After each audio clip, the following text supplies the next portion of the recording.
법원 내부에서 이 공수처에 대통령의 내란죄 수사권이 있는지 이 여부를 놓고 법원 내부에서도 지금 논란이 제기가 되고 있다는 소식 나오고 있습니다. 헌법상 이 내란죄 수사권이 없는 공수처가 내란죄를 수사할 수 있는지 이 한 판사가 이런 의문을 제기하면서 논란에 불이 붙은 상황인데, 근데 물론 법원마다 의견은 조금씩 다른 것 같아요. 이걸 법리적으로는 우리 윤 변호사께서는 어떻게 보세요? 저는 이제 헌법 그 규정에 대통령의 경우에는 내란 외환의 죄를 제외하고는 소추되지 않는다, 이렇게 한 이유가 그러니까 각종 권력기관들에 의한 그 대의민주주의 기관들을 침해한 또 침탈한 역사적 선례들이 있잖아요. 그러니까 대통령을 국민이 뽑아요. 뽑고 국회의원들을 국민이 뽑습니다.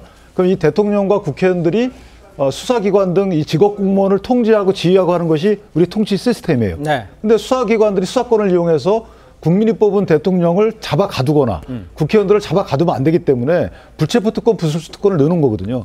재직기간 중간에는 그 누구로부터도 업무상 독립성을 유지하면서 침탈당하지 않은 권리를 준 거예요. 근데 만약에 공수처가 저런 내란죄 수사권이 없는 상황입니다. 근데 직권남용죄라는 것을 근거로 해서 직권남용죄는 수사 권한이 있거든요. 그럼 대통령에 대해서 직권남용죄를 수사하면서 인지한 내란죄를 갖다가 같이 수사한다. 이거 원래 취지에 안 맞는 거죠. 또 하나는 직권남용죄가 왜 성립된다고 공수처는 보는 거냐면 대통령이 비상계엄을 하면서 밑에 예를 들면 국방부 장관에게 권한 외의 행위를 시키게 했다는 거죠. 그거는 내란죄라는 게 있으면 내란죄 다 안에 있는 것들이에요. 예를 들면 폭력, 이것도 내란죄 구성 요소입니다.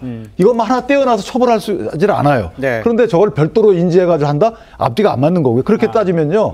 만약에 저 밑에 경찰이 어떤 폭력 행위를 했어요. 그 내란의 행위 하나 아니냐라고 해서 대통령까지 엮어 수사할 수 있다. 극단적으로 생각하면.